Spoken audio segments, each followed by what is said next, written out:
sepenuhnya. Pada periode sebelumnya, saat Islam tidak berkuasa, manusia dipaksa untuk tidak menyembah Allah sepenuhnya.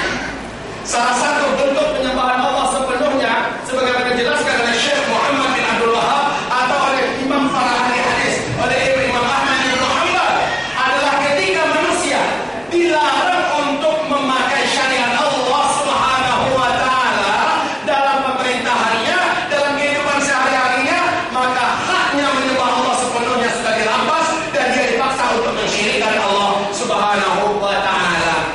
Dalam kondisi ini, kami kembalikan menyembahmu sepenuhnya, kata Allah. Kalau di sini umat Islam digiring untuk dipaksa untuk mensyirikkan Allah Subhanahu wa taala. Alhamdulillah, dalam agama kita sudah baku kaidahnya bahwa orang yang dipaksa atau terpaksa tidak berdoa.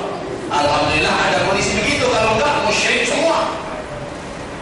Nah, kaum muslimin yang kami muliakan, kan sering ada pertanyaan, Ustaz, kita di Indonesia ini kan bukan hukum Islam yang dipakai. Bagaimana dengan kita? Ya, kita ini statusnya mustakrahun. Ya, mustakrahun, orang yang dipaksa untuk menerapkan hukum buatan manusia. Sementara hukum Allah dibuang, sementara hati kita merindukannya. Beda dengan orang yang sepenuh hati menerimanya. Nah, Allah yang akan memuliakan. Selanjutnya, ya'budunani la yusyrikuna bi syai'a wa man kafara ba'da dzalika faulaika humul fasiqun. Allahumma hamdan Quran, sempurnakan terjemahan. Dan barang siapa yang tetap kafir sesudah janji itu, maka mereka itulah orang-orang yang fasik. Nah, baik, ini 5 periode yang akan dilalui oleh umat Islam. 3 sudah berlalu, 4 sedang dijalani, 1 lagi di depan kita. 1 lagi di depan kita. Allah yang kami muliakan. Sekarang sehubungan dengan materi kita. Pak Ustaz, kayaknya belum ketemu misteri zikir akhir zaman. Kita belum bicara apa-apa masalah zikir. Iya, kita belum bicara apa-apa masalah zikir. Kenapa? Pembahasan ini khusus di kota tempat saya tinggal, di kota Payakumbuh, sudah memasuki bulan ke-6. Pembahasan ini belum selesai. Masa iya dalam sejam 2 jam pengajian di sini langsung tuntas? Ini baru mukadimah loh muslim. Baru mukadimah. Kalau kita anggap ini sudah selesai, itu yang namanya mustajilun. Orang-orang yang tergesa-gesa ingin selesai. Ya. Dalam ketergesa-gesaan itu ada penyesalan, dan ketergesa-gesaan itu dari syaitan. Waliyadzubillah. Jadi sabar dalam menuju hidup ini, sabar. Kalau kata orang sono, one at the time. Ya. Ada waktunya, jadi bersabar. Kalau nanti bisa sanggupnya sampai jam 12, sampai jam 12. Kalau bisa sanggupnya sampai jam 1, jam 1. Tapi percayalah saya nggak sanggup. InsyaAllah kita sempurnakan. Ibadah Allah yang kami muliakan. Di sini kita akan membuka suatu rahasia besar yang Rasulullah menyebutkannya, dan ini bukan ramalan, karena ada hadis. Yang haram kita menyebutkan secara pasti adalah kapan kiamat akan terjadi. Tetapi Nabi ya Syekh Ibnu Hajar Al-Asqalani, ada yang kenal insyaallah ya dengan Syekh Ibnu Hajar Al-Asqalani. Maksudnya dengan nama ulama ini. Kalau berkenalan langsung ya sama, saya juga belum pernah ketemu dengan orang. Syekh Ibnu Hajar Al-Asqalani, jika ada ulama yang merasa atau mengaku tidak kenal dengan Syekh Ibnu Hajar Al-Asqalani, maka layak dicopot status ulama. Tidak ada di muka bumi ini orang yang tidak kenal dengan Syekh Ibnu Hajar Al-Asqalani. Beliau yang terkenal dengan pensyarah hadis Sahih Bukhari dengan kitab fenomenanya Fathul Bari. Ya. Apa komentar beliau? Syekh Ibnu Hajar Al-Asqalani.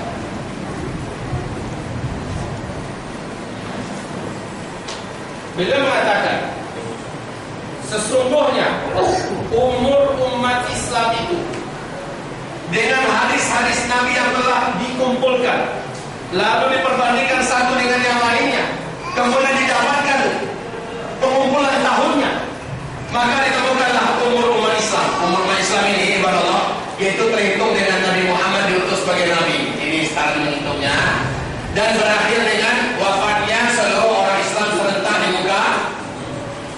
Jadi kaum muslimin, ada 10 nanti tanda besar kiamat. Dan ini mutawatir ya, 10 tanda besar kiamat. Yang pertama, tanda besar kiamat yang pertama, munculnya Dajjal, laknatullah alaih. Tanda besar kiamat yang kedua, turunnya Nabi Isa alaihissalam. Hanya Nabi Isa yang sanggup membunuh Dajjal, yang lain-lain tidak akan ada yang mampu membunuh Dajjal. Yang ketiga, setelah Dajjal terbunuh, yang ketiga, keluarlah Ya'juj dan Ma'juj yang dulu dikurung oleh Zulkarnain dalam surah Al-Kahfi. Ya'juj Ma'juj ini tidak sanggup dibendung oleh Nabi Isa. Imam Mahdi tidak sanggup melawannya.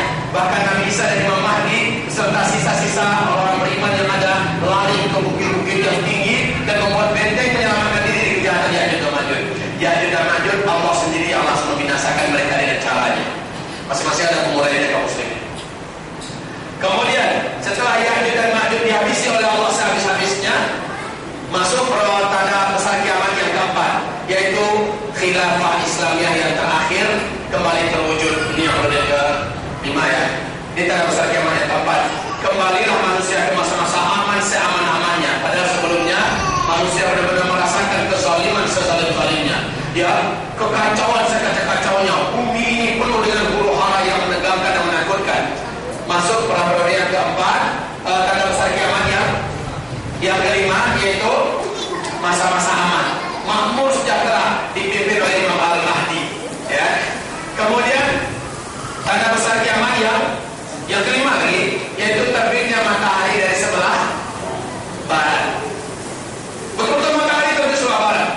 Ternyata nanti dalam kitab ini kita akan temukan dalam hadis yang sahih dalam Sahih Muslim, Rasulullah memerintah Allah Subhanahu wa taala berfirman kepada matahari agar matahari meninggalkan posisinya. Maka matahari pun meninggalkan galaksi Bima Sakti ini dan bahkan meninggalkan seluruh lapisan langit yang ada dan sujud kepada Allah di bawah Sidratul Muntaha. Sujud di bawah arsy Allah Subhanahu wa taala. Di sinilah terjadinya peristiwa malam yang sangat panjang. Ada dengar kan? Nah, itu betul matahari hilang. Jadi jangan diterjemahkan dengan maksudnya adalah Islam akan terbit dari Amerika, dari Barat, dari Eropa. Itu salah kaprah namanya. Karena ada hadis yang jelas dan sahih menyebutkan matahari itu betul dipanggil oleh Allah dan meninggalkan posisinya. Dan nanti Allah perintahkan dia kembali ke tempatnya, tetapi terbitlah dari arah yang berlawanan. Dan ini adalah tanda besar kiamat yang ke-5. Yang ke-6, yaitu setelah itu besoknya kata Rasulullah, hari itu atau besoknya muncul binatang dabbatul ardi. Dalam Al-Quran ada itu penjelasan binatang dabbatul ardi.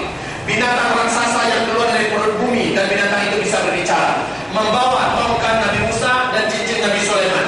Sisa manusia yang masih hidup di muka bumi ketika itu, dan manusia sudah sedikit sekali jumlahnya ketika itu kaum muslimin. Di periode ini jumlah lelaki hanya 1, jumlah wanita berbanding 50. Ini perbandingan ketika itu. Kemana pergi laki-laki? Di sini banyak terjadi kematian kaum laki-laki di sini. Akan kita jelaskan pada waktunya, insyaallah. Jadi jumlah manusia sedikit itu ditemukan oleh dabbatul ardi, binatang raksasa yang keluar dari perut bumi. Dan inilah tanda yang ke-6, tanda besar kiamat yang ke-6. Tanda yang ke-6. Tanda itu tanda yang ke-6. Yang pertama Dajjal keluar.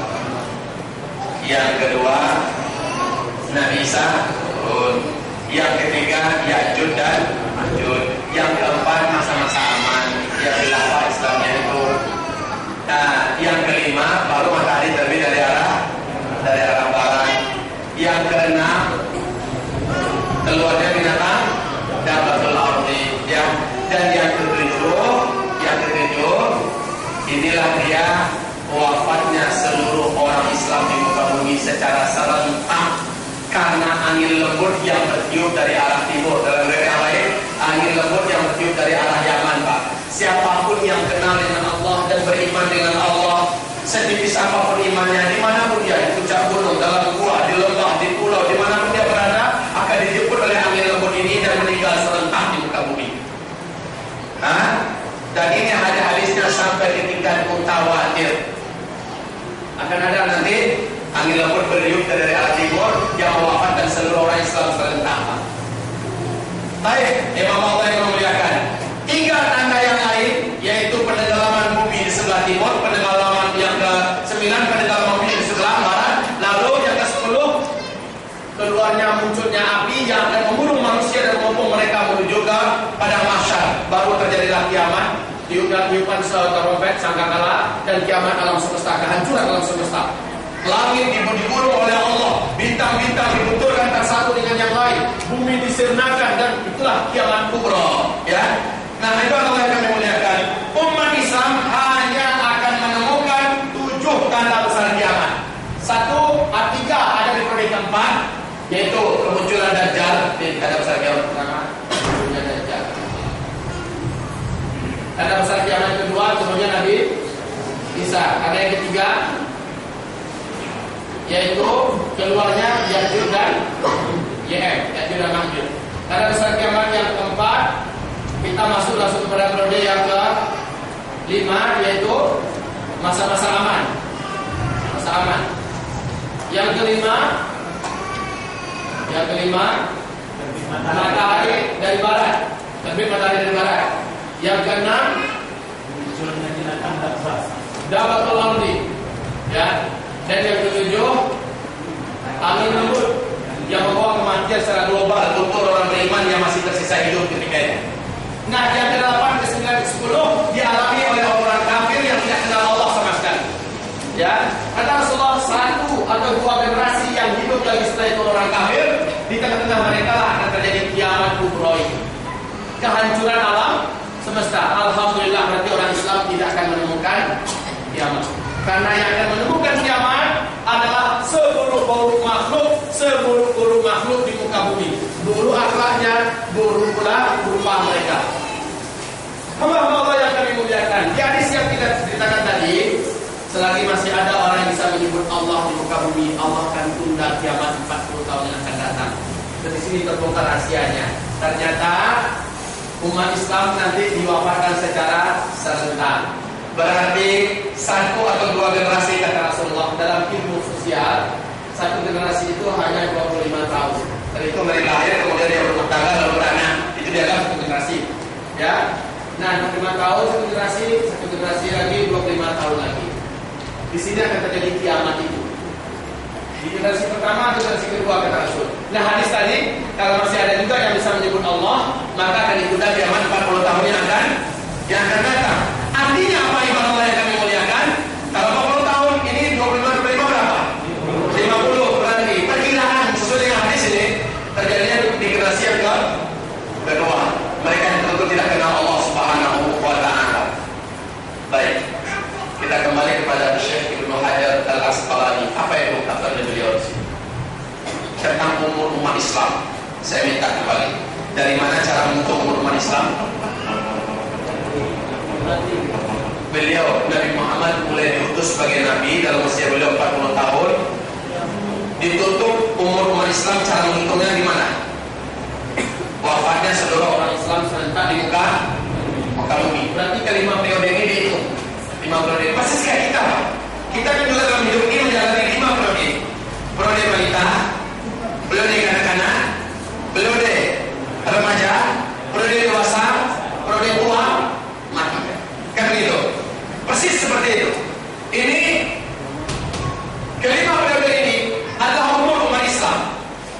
Hadis-hadis yang menceritakan kepada kita, ada yang sahihnya di Sahih Bukhari, ada yang sahihnya muttafaqun alaih, ada yang sahihnya Muslim saja, ada yang sahihnya Imam Ahmad, ada yang hasan dan juga ada yang dhaif.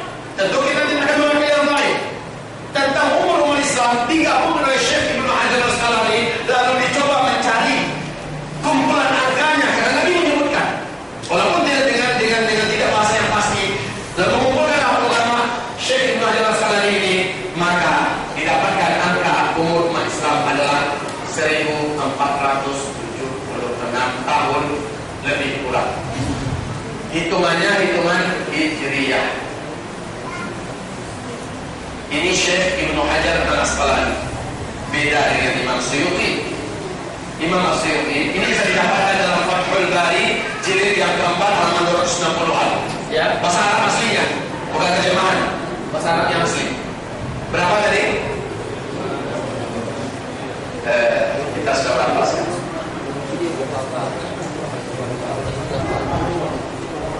Mana? Syuai. Kalau kata orang Mesir, istanaba. Nah, yang kedua, Imam As-Suyuti.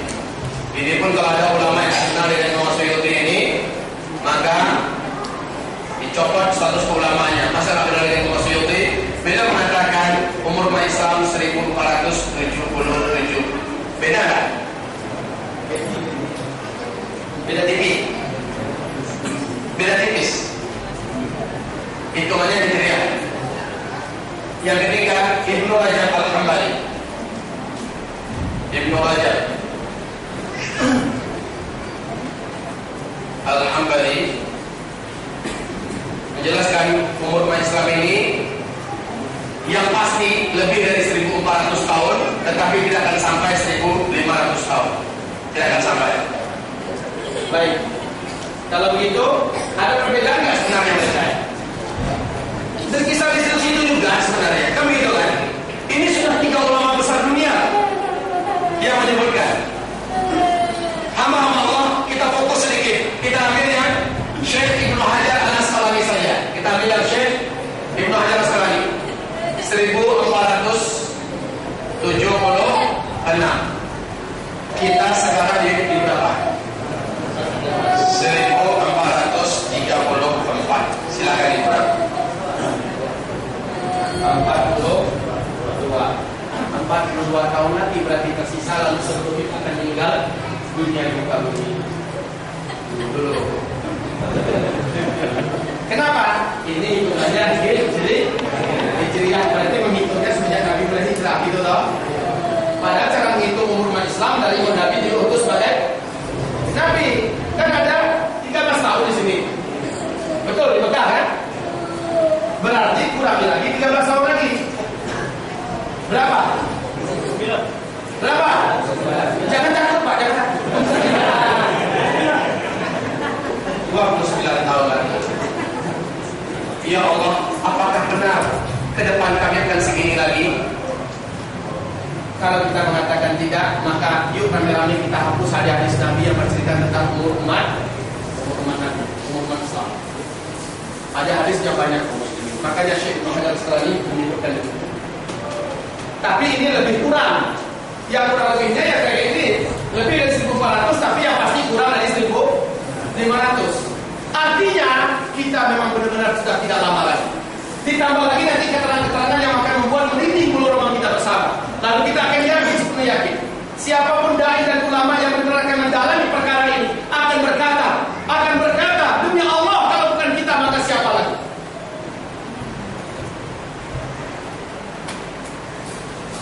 Ibarat Allah yang memuliakan. Ada yang kenal dengan Syekh bin Baz? Beliau pernah diundang kemarin? Belum ya? Syekh Mamdu pernah diundang kemarin? Syekh Mamdu Al-Muhaili. Tanyakan beliau. Tanyakan pada Syekh Mamdu. Beliau pernah bertemu dengan Syekh bin Baz, bercerita tentang Danau Tiberia. Danau Tiberia itu adalah danau yang posisinya di perbatasan antara Lebanon dengan Israel. Apa yang terjadi sekarang di Danau Tiberia berhubungan dengan hadis sahih cerita Tamim Ad-Dari kepada Rasulullah tentang seorang lelaki yang ditemukan di dalam sebuah gua di kepulauan Laut Yaman. Kami saat itu masih beragama Kristen. Kami adalah para pelaut dengan 20 orang jumlahnya. Tiba-tiba ombak laut yang begitu besar menghancurkan kapal kami, dan membuat kapal kami terdampar di sebuah pulau. Lalu kami masuk ke dalam pulau itu, pohon-pohonnya sangat lebat. Tiba-tiba muncul suatu makhluk yang berbulu hitam tebal, sehingga saking tebalnya bulunya tidak ketahuan mana bagian wajah, mana bagian belakang, dan makhluk itu bisa bicara. Makhluk itu menyebutkan dirinya Jassasa. Sehingga hadis ini terkenal dengan hadis Jassasa. Ya. Kemudian makhluk itu berkata, ada seorang laki-laki dalam gua sana atau dalam gedung gua sana menanti kedatangan kalian. Berarti ini qadarullah, memang Allah berencana untuk mempertemukan kami Ad-Dari lari dan rombongannya dengan laki-laki dalam gua itu atau dalam gedung gua itu. Kami pun masuk ke dalam gedung gua itu atau dalam gua itu. Kami temukan seorang lelaki yang gempal badannya, terikat kakinya dengan rantai yang sangat besar dan kedua tangannya juga terikat dengan rantai yang besar, menyatu rantainya sampai ke lehernya. Laki-laki itu bertanya kepada kami, apakah kalian dari Arab? Kami menjawab, apakah sudah muncul lelaki Umi yang bernama Ahmad mengaku sebagai Nabi? Kami menjawab, sudah. Kalau begitu, sudah dekat waktu saya untuk bebas. Sampai kepada pertanyaan, apakah Danau Tiberia sekarang masih berair? Kami menjawab, masih. Bila ia sudah mulai mengering, maka saya pasti keluar sana. Danau Tiberia. Danau Tiberia itu posisinya antara Lebanon dengan Israel. Kaum muslimin, Danau Tiberia itu kedalamannya 45 meter. Sekarang surga dunia dibuat oleh Israel ketipan air Danau Tiberia itu, sehingga seluruh petinggi Arab, petinggi militer itu kalau stres mereka dibawa ke sana, ada semacam surga duniawi yang dibuat oleh Israel, mengandalkan keindahan tepian danau itu. Sekarang Danau Tiberia itu sudah menyusut airnya 16 meter. Nggak pernah terjadi sepanjang umur dunia ini. Ketika berita itu disampaikan kepada Syekh bin Baz, menangislah Syekh bin Baz dan berkata, "Hada zaman wujud Dajjal." Air matanya mengalir, nampak ketakutan. Ini adalah zaman Dajjal akan keluar. Inilah zaman Dajjal akan keluar. Apa Allah yang kami punya? Saya ketika bermulazamah dengan Syekh Musa'id bin Bashir Al-Husaini, beliau adalah satu di antara 40 pakar ahli hadis di dunia yang masih hidup. Ketika kami menamatkan kitab ini bersama beliau, Fathul Bari, tentang hadis-hadis fiqh, maka saya memberanikan diri bertanya kepada beliau, karena saya konsentrasi sejak 2003, konsentrasi membahas dan mendalami perkara akhir zaman. Akhirnya ada hadis itu, ketika kita bedah bersama Syekh, saya berani bertanya kepada beliau, Syekh, apakah hadis-hadis ini terjadinya pada masa kita, Syekh? Karena banyak yang kita temukan sekarang agak mirip dengan hadis ini. Maka apa jawaban Syekh ini membuat saya semakin mantap. Kalau bukan zaman kita, maka zaman siapa lagi? Kalau bukan di generasi ini, maka generasi yang mana lagi? Maka kita lah orang-orang yang disebut dalam akhir zaman. Subhanallah. Jadi kaum muslimin yang kami muliakan, ketika kita membahas, ternyata yang tersisa di depan kita hanyalah sekian tahun lagi. Maka apakah masih layak kita menumpuk ketamakan terhadap dunia, yang sebentar lagi dunia ini akan penuh dengan huru-hara? Mulai dengan Imam Mahdi keluar. Saat Imam Mahdi keluar, Rasulullah mengatakan seluruh teknologi kalian sudah tidak ada. Kalian akan berperang bersama Mahdi memakai pedang, memakai tombak, memakai panah. Kalian akan menunggangi kuda dan berjalan kaki. Teknologi kita juga sudah tidak ada. Di masa Mahdi nanti akan terjadi perang dunia ketiga. Dan Albert Einstein mengatakan, saya tidak tahu dengan senjata apa kalian akan berperang nanti pada perang dunia ketiga. Tetapi yang pasti, kalian akan kembali kepada zaman batu dan zaman kayu. Kalian akan menggunakan pedang. Saya juga teringat dengan ucapan, dan ini keluar 2 kali di Republika oleh Steve Jobs. Siapa Steve Jobs? Orang yang menemukan teknologi digital, ya, iPad, teknologi digital bukan dia yang menemukan. Apa kata beliau semasa masih hidup? Saya adalah orang yang menemukan teknologi ini, orang terakhir. Setelah saya, kalian semua akan kembali ke zaman batu. Kenapa demikian? Ada kejadian besar di bumi ini akan menimpa kita sesaat lagi. Sebentar lagi akan kita ucapkan kalau masih kita punya waktu. Sini. Apa? Siapa yang besar ini? Terima kasih, Pak. Itu yang saya tunggu dari tadi.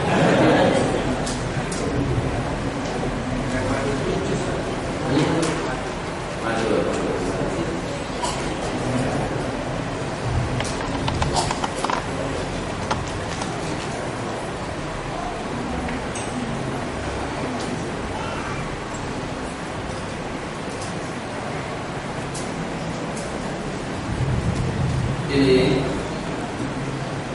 kitab ini sebenarnya ingin saya ajak kaum muslimin buka halaman sekian, buka halaman sekian, buka halaman sekian, buka halaman sekian. Tapi karena kitabnya habis stoknya di percetakannya, maka tentu saja saya tidak bisa mengajak buka halaman sekian, buka halaman sekian. Karena hadis-hadis akhir zaman dimuat di sini dengan riwayat yang sudah ditakhrij, yang sudah ditahqiq, ya. Kemudian aqwal ulama yang bermanhaj salaf juga dimuat di sini. Maka ibarat mereka memuliakan menjadikan buku ini hidup dan sangat relevan untuk kondisi kita di akhir zaman. Insyaallah taala saya sudah pesankan kepada teman-teman panitia kita atau saya dan kawan-kawannya agar kitab ini segera didesak pihak penerbit segera mengulangi terbitan ulang. Ya, nah Allah yang memuliakan, saya pernah menyampaikan kepada siapapun saja, silakan kritik kitab ini. Kritikan itu kita butuhkan. Sampai sekarang belum ada yang memberikan kritikan. Kenapa? Pilihan-pilihan riwayat dan hadis di sini bukan secara hawa nafsu, tetapi mengurutkan dengan urutan yang memang dibuat oleh Rasulullah SAW. Allah, sehingga saya berani menjelaskan ini, se-Indonesia mendengarkannya. Saya juga mengajak para ulama-ulama yang mendalam ilmunya, marilah kita serius untuk memperhatikan nubuat akhir zaman agar serentak menyampaikan kepada umat, kita ini tidak lama lagi. Kita ini sudah tidak lama lagi. Tapi awas ya, jangan sampai tunggu setelah ini ibarat kerupuk kena air gitu kan. Habis hilang semangat hidupnya. Saya percaya tadi Ustaz Zulman tadi. Jadi kalau benar kayak gitu mendekat kiamat, ngapain juga saya mau kawin bulan depan. Mau kiamat ini. Dan yang lain juga saya mau masukkan anak saya kuliah. Ternyata mau apa-apa, biaya masuknya sekian mahal, harus mengutang sana kemari, atau huru hara terjadi, ada jajan. Akhirnya anaknya jadi pengangguran. Jangan ada dampak semacam itu. Kita mau dampaknya seperti para sahabat. Yang terjadi kepada para sahabat beda. Rasulullah menjelaskan kepada para sahabat sehingga mereka yakin kiamat itu terjadi di zaman mereka. Nanti boleh dibuka pada halaman 225. Ibnu Jarir dengan riwayat yang sahih, sanadnya jayyid. Beliau mengatakan bahwa Ibnu Abi Mulaikah, murid daripada Abdullah bin Abbas, bercerita, guru kita Abdullah bin Abbas saya temui suatu pagi hari. Beliau berkata kepada kami, saya tidak bisa tidur satu malam suntuk. Kenapa guru? Karena orang-orang mengatakan mereka telah melihat bintang mereka muncul. Maka saya yakin kalau besok akan terjadi dukhanul mubin. Padahal dukhanul mubin adalah salah satu ciri besar bagi akan datangnya Imam Al-Mahdi. Sementara bintang melekor atau asteroid atau meteor ini juga salah satu tanda besar akan munculnya Imam Al-Mahdi. Tapi Abdullah bin Abbas meyakini bahwa pada zamannya akan terjadi. Umar bin Khattab radhiyallahu anhu ketika melihat Ibnu Sayyad berlari dengan kecepatan yang tidak normal yang ada pada manusia biasa, dari pohon kurma ke pohon kurma, melesat dengan kecepatan yang tidak lazim. Apa kata Umar, ya Rasulullah, ciri-cirinya mirip dengan Dajjal. Saya langsung keluar pedangnya. Izinkan saya membunuhnya, ya Rasulullah, saya akan kejar. Apa kata Rasulullah, ya Umar, seandainya itu memang Dajjal, maka kamu tidak akan kuasa membunuhnya. Dan kalau itu bukan Dajjal, tidak ada untungnya, tidak ada gunanya